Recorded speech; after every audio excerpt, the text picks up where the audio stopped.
সম্মানিত উপস্থিতি, আল্লাহ সুবহানাহু ওয়া তাআলার ভালোবাসা যে কোনো মুমিনের সবচেয়ে বড় কামনা, সবচেয়ে বড় চাওয়া, সবচেয়ে বড় স্বপ্ন হওয়া উচিত।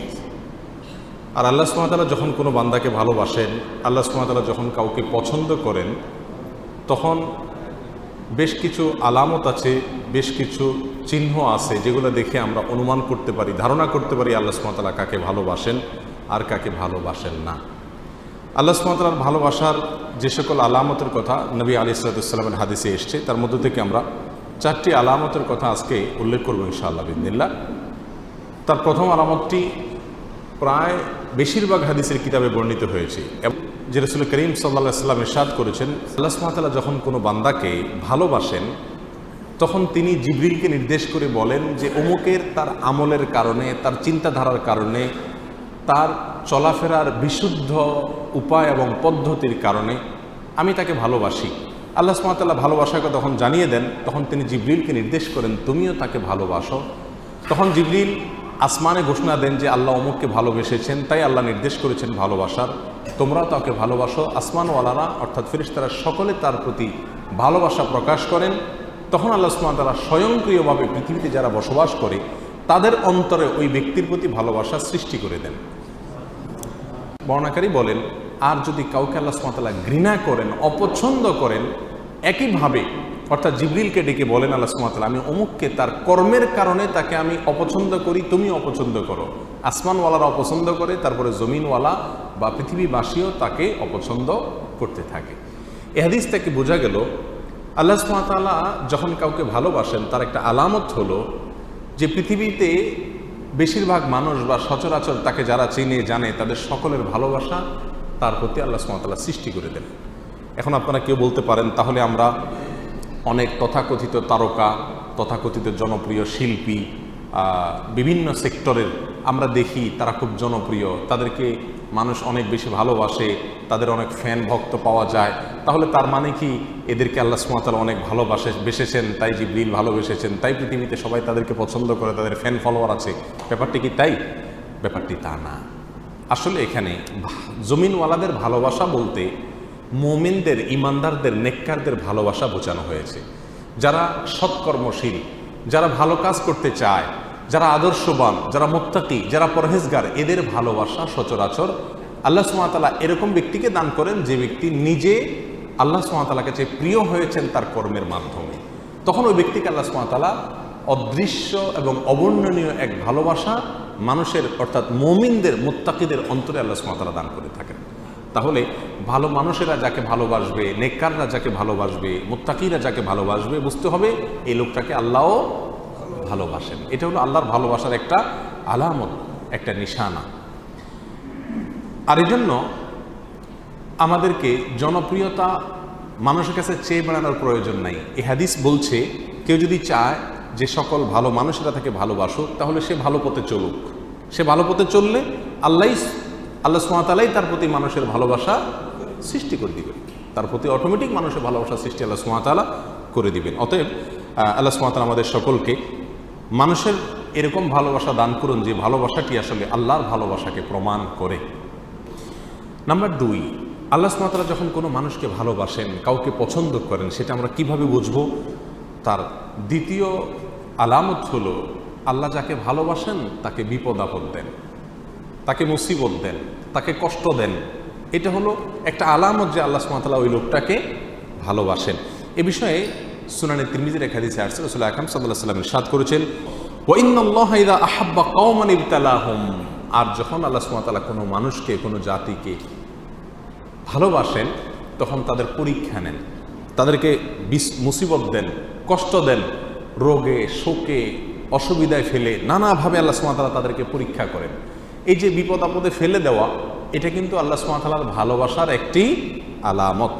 ফামান রাদিয়া ফালাহুর রিদা ওয়া মান সাখাতা ফালাহুস সাখত। আল্লাহর এই দেওয়া পরীক্ষায়, কষ্টে যে ব্যক্তি সন্তুষ্ট হয়ে যায়, আল্লাহর ফয়সালাকে মেনে নেয়, ফালাহুর রিদা, তার জন্য আল্লাহর সন্তুষ্টি অবধারিত হয়ে যায়। আর যে ব্যক্তি আল্লাহর এই ফয়সালায়, আল্লাহর এই কষ্ট দেওয়ায় সে অসন্তুষ্ট হয়ে যায়, আল্লাহর ফয়সালাকে মেনে নিতে পারে না, রিদা বিল কাদা, ইমানের গুরুত্বপূর্ণ একটা পয়েন্ট, এই বিষয়টি যে অর্জন করতে পারে না, বরং হাহুতাশ করে, অস্থির হয়ে যায়, গালমন্দ শুরু করে দেয়, আল্লাহর ফয়সালাকে সে অ্যাভয়েড করে, হ্যাঁ আল্লাহ আর লোক দেখে নেই, আমার উপরে সব বিপদ আসে, এই টাইপের কথাবার্তা বলে, ফালাহু সাখত, তখন ওই ব্যক্তির জন্য আল্লাহর পক্ষ থেকে অসন্তুষ্টি অবধারিত হয়ে যায়। আল্লাহ আমাদের মাফ করুন। তখন এই হাদিস থেকে বোঝা গেল আমাদের সমাজে অনেক লোক আছে যাদেরকে আমরা দেখি তারা বিপদে আপদে মুসিবতে কষ্টে থাকে, তাদের কষ্ট দূর হয় না। আমরা অনেক সময় বলে ফেলি যে এই লোকটা আল্লাহর কাছে কত অপছন্দনীয়, কত আল্লাহ তাআলার কাছে অপ্রিয়, কত বড় নাফরমান হলে তার বিপদ আপদ দূর হয় না, আল্লাহ একের পর এক বিপদে ফেলছে। তাহলে বোঝা গেল এরকম মন্তব্য করা এটা মূর্খতা সুলভ মন্তব্য, এটা কোনো মুমিনের মন্তব্য না। বরং হাদিস থেকে বোঝা যায় ইন্নাল্লাহ ইযা আহাব্বা আবদান ইবতালাহ, আল্লাহ কোনো মানুষকে ভালোবাসলে তাকে পরীক্ষায় নেন, তাকে বিপদ দেন, তাকে মুসিবত দেন। আমাদের জীবনে যখন বিপদ আপদ মুসিবত আসবে, এই হাদিসটা আমরা মাথায় রাখি যে এর মানে হলো আল্লাহ আমাকে পরীক্ষা করছেন, মানে আল্লাহ আমাকে ভালোবাসেন। পরীক্ষা তো তার জন্য যে রেজিস্ট্রেশন করে, যে ভর্তি হয়, যে যাকে শিক্ষক বা শিক্ষা প্রতিষ্ঠান যাকে নিজের মনে করে তারই পরীক্ষা নেয়।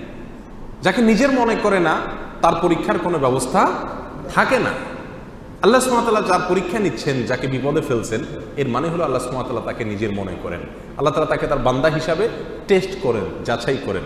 আল্লাহ আমার জন্য আপনি যে ফয়সালা করেছেন সেটা আমি নিজের জন্য যেটা ফয়সালা করছি তার চাইতে বেটার হবে, এতে কোনো সন্দেহ নাই। কারণ আমার ভালো আমি যতটুকু বুঝি, আপনি তার চাইতে অনেক ভালো বুঝেন। অতএব আমার এই বিপদের মধ্যে কোনো কল্যাণ নিহিত আছে, এটাকে মেনে নিয়ে সন্তুষ্ট চিত্রে আল্লাহর ফয়সালাকে গ্রহণ করে নেওয়া, এটাই হলো মুমিনের পরিচয়। আল্লাহ সুবহানাহু ওয়া তাআলা আমাদেরকে ভালোবাসেন, তার প্রমাণ হবে আল্লাহর পক্ষ থেকে আমাদের জীবনে ছোট বড় বিভিন্নভাবে পরীক্ষা নেওয়া।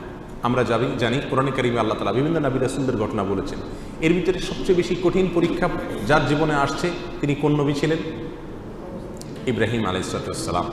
ইব্রাহিম আলাইহিস সালাম সম্পর্কে আল্লাহ সুবহানাহু ওয়া তাআলা কোরআনে কারিমে একাধিক জায়গায় বলেছেন কি কি পরীক্ষা নিয়েছেন। ওয়া ইয ইবতালা ইব্রাহিম, যখন আল্লাহ সুবহানাহু ওয়া তাআলা ইব্রাহিমের পরীক্ষা নিয়েছেন, ইব্রাহিমের পরীক্ষা আল্লাহ তাআলা নিয়েছেন। কেন ইব্রাহিমের পরীক্ষা নিয়েছেন? আল্লাহ তো ফেরাউনের পরীক্ষা নেন নাই, আল্লাহ তো বলেন না আল্লাহ নমরুদের পরীক্ষা নিয়েছেন, আল্লাহ এটা বলেন নাই কোরআনে কোথাও যে আল্লাহ আবু জাহালের পরীক্ষা নিয়েছেন, আবু লাহাবের পরীক্ষা নিয়েছেন। তারা তো স্টুডেন্টই না, তারা তো আল্লাহর বান্দাই না, নেককার বান্দাই না, মুমিন বান্দাই না, যার কারণে তাদের পরীক্ষা নেওয়ার প্রশ্ন নাই।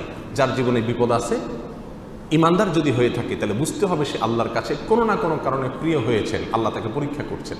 বিধায় অস্থির এবং ব্যাকুল হওয়া যাবে না। আল্লাহ তাআলা আমাদের তৌফিক দান করুন। তাহলে দ্বিতীয় আলামতটি আমরা পেলাম আল্লাহর ভালোবাসা। তৃতীয়, আল্লাহ যখন আমাদের কাউকে ভালোবাসেন তার আলামত কি? এটা বড় জটিল আলামত, বড় কঠিন আলামত। তার আলামত হলো আল্লাহ সুবহানাহু ওয়া তাআলা তাকে দুনিয়া থেকে দূরে সরায় রাখেন, দুনিয়ার সাথে মিশে হাবুডুবু খেয়ে একাকার হয়ে যাওয়া থেকে আল্লাহ তাআলা হেফাজত করেন। আমাদের অনেকে আমরা দুনিয়া চাই, পদ পদবি, অর্থ কড়ি, প্রভাব প্রতিপত্তি, কেনা চাই, আমরা সবাই চাই এগুলা। কিন্তু আল্লাহ সুবহানাহু ওয়া তাআলা কিছু মানুষকে ভালোবেসে এগুলো থেকে দূরে সরায় রাখেন। সে চাইলেও ব্যাটে বলে হয় না।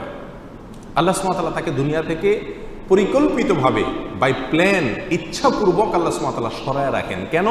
তার জন্য ওই জায়গায় গেলে ক্ষতি হবে। সে দুনিয়ার সাথে যদি মিশে যায় তাহলে সে ধ্বংস হয়ে যাবে। আল্লাহ সুবহানাহু ওয়া তাআলা তাকে বাঁচিয়ে রাখেন।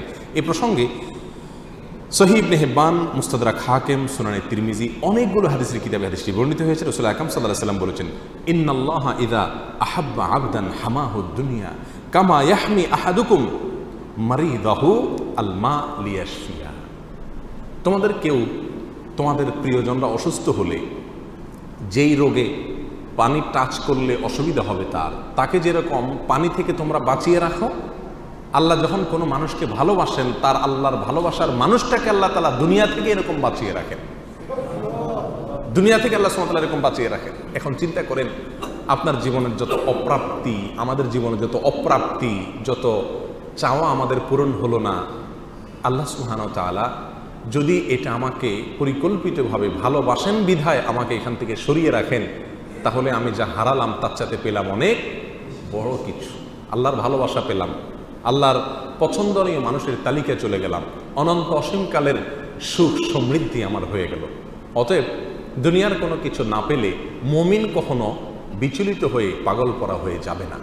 আমরা যে অস্থির হয়ে যাই এটা হলো আমাদের ঈমানের দুর্বলতা, এছাড়া আর কিছু না। আল্লাহ সুবহানাহু ওয়া তাআলা আমাদের সকলকে বুঝার তৌফিক দান করুন। এ বিষয়ে বেশ অনেকগুলো হাদিস পাওয়া যায়, আমি শুধু একটি উল্লেখ করলাম। একই অর্থের একই বিষয়কে প্রমাণ করে নানামুখী বিভিন্ন রকমের হাদিস পাওয়া যায়। এই সবগুলো হাদিসের খোলাসাগত একটাই, আল্লাহ তার প্রিয় বান্দাদেরকে সচরাচর দুনিয়া থেকে একটু দূরে রাখেন। এর মানে কিন্তু আবার এটা না যে আল্লাহ তাআলা কাউকে দুনিয়া দিলে তার মানে আল্লাহর কাছে সে ঘৃণিত ব্যক্তি না। আল্লাহ তার প্রিয় বান্দাদের কাউকে কাউকে দুনিয়া দিয়েছেন। যেমন ওসমান রাদিয়াল্লাহু তাআলা আনহু, তাকে আল্লাহ তাআলা দুনিয়া দিয়েছেন, আবার তাকে আল্লাহ ভালোবাসতেন। সুলাইমান আলাইহিস সালামকে আল্লাহ তাআলা দুনিয়া দিয়েছেন, আবার তাকে ভালোবাসতেন। দাউদ আলাইহিস সালামকে আল্লাহ তাআলা দুনিয়া দিয়েছেন, আবার তাকে ভালোবাসতেন। এভাবে বহু মানুষকে আল্লাহ সুবহানাহু ওয়া তাআলা দুনিয়া দিয়েছেন, আবার তাদেরকে ভালোবাসতেন। বিধায় যাদের পয়সা কড়ি আছে তারা সব আল্লাহর শত্রু এরকম মনে করারও কোনো কারণ নাই। তবে হ্যাঁ, সচরাচর বেশিরভাগ ক্ষেত্রে আল্লাহ সুবহানাহু ওয়া তাআলা যাদেরকে ভালোবাসেন তাকে দুনিয়া থেকে সরায় রাখেন। কারণ দুনিয়া যত দিবেন সে ভোগ করবে খুব সীমিত, হিসাব দিতে হবে অনন্ত অসীমকালে দাঁড়িয়ে অত্যন্ত কঠিন পরিস্থিতিতে। আল্লাহর ভালোবাসার আরেকটি আলামত হলো নেক কাজ করার সুযোগ পাওয়া। আল্লাহ যদি কাউকে নেক কাজ করার সুযোগ দেন, ভালো কাজ করার সুযোগ দেন, তৌফিক হয় ভালো কাজ করার, ভালো পথে চলার, এর মানে হলো আল্লাহ সুবহানাহু ওয়া তাআলা তাকে ভালোবাসেন। বিভিন্ন হাদিস থেকে আমরা জানতে পারি এই বিষয়টি। রাসূল আকরাম সাল্লাল্লাহু আলাইহি ওয়াসাল্লাম যেমন এক হাদিসে বলেছেন, আইয়ুরিদিল্লাহু বিহি খায়রান, আল্লাহ তাআলা কারোর কল্যাণ চান অথবা তাকে দিয়ে কল্যাণ করাতে চান, ইউফাক্কিহু ফিদ্দীন, তাকে দ্বীনের বুঝ, দ্বীনের নলেজ, দ্বীনের ইলম আল্লাহ তাআলা দান করেন।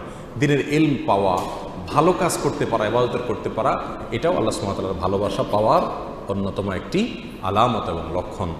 আল্লাহ সুবহানাহু ওয়া তাআলা আমাদের সবাইকে তার প্রিয় পাত্র হওয়ার তৌফিক দান করুন।